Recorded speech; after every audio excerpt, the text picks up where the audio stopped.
औज़ुबिल्लाहिमिनश्शैतानिर्रजीम बिस्मिल्लाहिर्रहमानिर्रहीम। Welcome to educationist Mohammad Hanan Ashfaq YouTube channel. तो इसमें सबसे पहले जो है आज के हम इस पेपर में डिस्कस करेंगे कि उर्दू का पेपर जो है class 9th 10th first year second year के तलबा के लिए बहुत ही इंपॉर्टेंट वीडियो आने वाली है। तो अगर आप लोग इस चैनल पर न्यू हैं तो इसमें चैनल को लाइक शेयर और सब्सक्राइब लाजमी कर दें। इसमें सबसे जो पहली चीज़ है इम्तिहानी पर्चा उर्दू हल करने का बेहतरीन तरीका। तो सवाल नंबर 2 अशार की तशरीह, ये आपको हिस्सा नज़म में से ये शेर आता है। यहाँ पे शेर लिखना है आपने इस तरह से, और उसके बाद आपने नज़म का उन्वान, मुस्तकबिल की झलक, शायर का नाम लिखना है और मौलाना ज़फ़र अली खान इसके शायर हैं, ये तशरीह लिखनी है इसकी। उसके बाद ज़रूरी हदायत में आपके पास जो है तमाम तशरीह को इकट्ठा करना बेहतरीन अमल है। कम से कम जो है 3 सफ़ात पर मुश्तमिल होनी चाहिए। नज़म का अशार का मफ़हूम लिखना लाजमी नहीं है, कोशिश करें कि मफ़हूम ना लिखा जाए।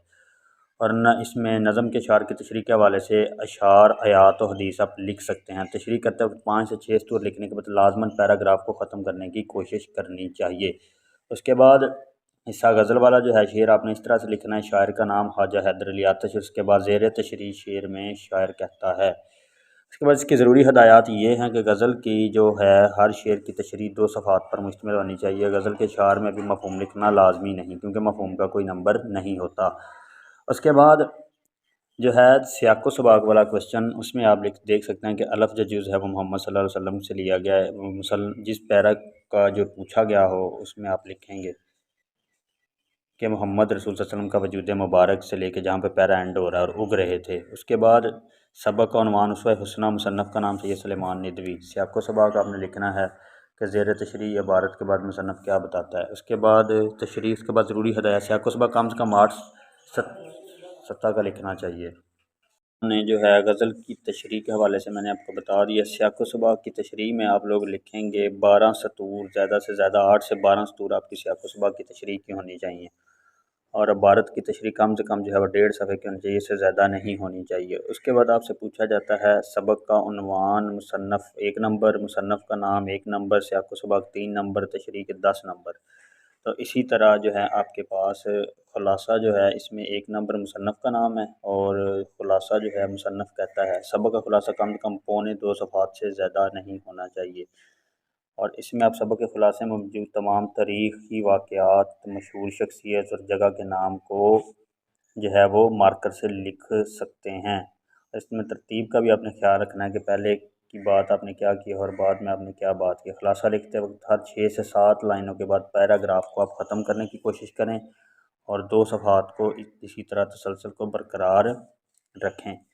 उसके बाद जो नज़म का ख़ुलासा है इसमें आपने जो है कम से कम 8 सतर जो सतूर हैं उनसे लिखनी है, ज़्यादा से ज़्यादा 10। ख़ुलासा नज़म में मुख्तसर होता है और वाज़ेह तौर पर समझ आना चाहिए, और नज़म के ख़ुलासे को एक ही पैराग्राफ में लिखा जाए। सवाल के अख्ताम पर यूँ आपने जिस तरह ये लाइन आपको नज़र आ रही होगी ये आपने इस्तेमाल करनी है। उसके बाद अगर दरख्वास्त लिखनी है तो दरख्वास्त आप लिखेंगे बख़िदमत जनाब गवर्नमेंट पोस्ट ग्रेजुएट कॉलेज अलफ़ बे जीम, उन्वान दरख्वास्त बराए फ़ीस माफ़ी। हम लोग क्या करते हैं कि दरख्वास्त फ़ीस माफ़ी जनाब अली आप लिखेंगे, नहायत अदब से गुज़ारिश है। तारीख़ आप लिखेंगे 27 सितंबर 2017। इस तरह से आपने दरख्वास्त लिखनी है। और उसके बाद ज़रूरी हदायत ये है कि एक से ज़्यादा सफ़े से आपकी दरख्वास्त तजावुज़ नहीं करनी चाहिए, और जो अपने कॉलेज का नाम या अपना नाम आपने शो नहीं करवाना। और आपने दरख्वास्त लिखने से पहले जिसको भी आप दरख्वास्त लिख रहे हैं हुक्मरान या अफसर का ओहदा लिखना ज़रूरी होता है। उसके बाद आपने लेटर लिखना है तो लेटर में आगाज़ आपकी अच्छा होना चाहिए, नहायत अदब से गुज़ारिश है, या दरख्वास्त लिखनी है। असल मुद्दा जो आपने बयान करना है वो अच्छा होना चाहिए, और अख्ताम मज़ामीन आपका अच्छा होना चाहिए कि आपकी बेहद नवाजिश होगी, आपकी ज़र्रा नवाजी होगी।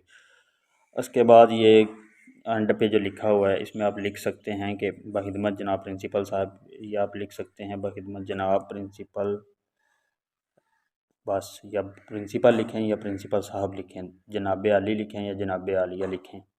तो जनाब आली जो है वो एक अच्छा लफ्ज़ है। उसके बाद ये तलख़ीस का क्वेश्चन है, ये तो खैर आता ही नहीं है, लेकिन इसके अलावा जुमलों की तकमील का क्वेश्चन आता है। वो जुमलों की तकमील अगर आप अच्छी तरह से करेंगे तो आपको पूरे नंबर मिलेंगे, और साथ साथ आपने जो है टाइम का भी ख्याल रखना है। लिहाजा उम्मीद करता हूँ कि आपकी आज की जो वीडियो आपको अच्छी लगी होगी। अगर वीडियो अच्छी लगे तो चैनल को लाइक शेयर और सब्सक्राइब लाजमी करें। शुक्रिया।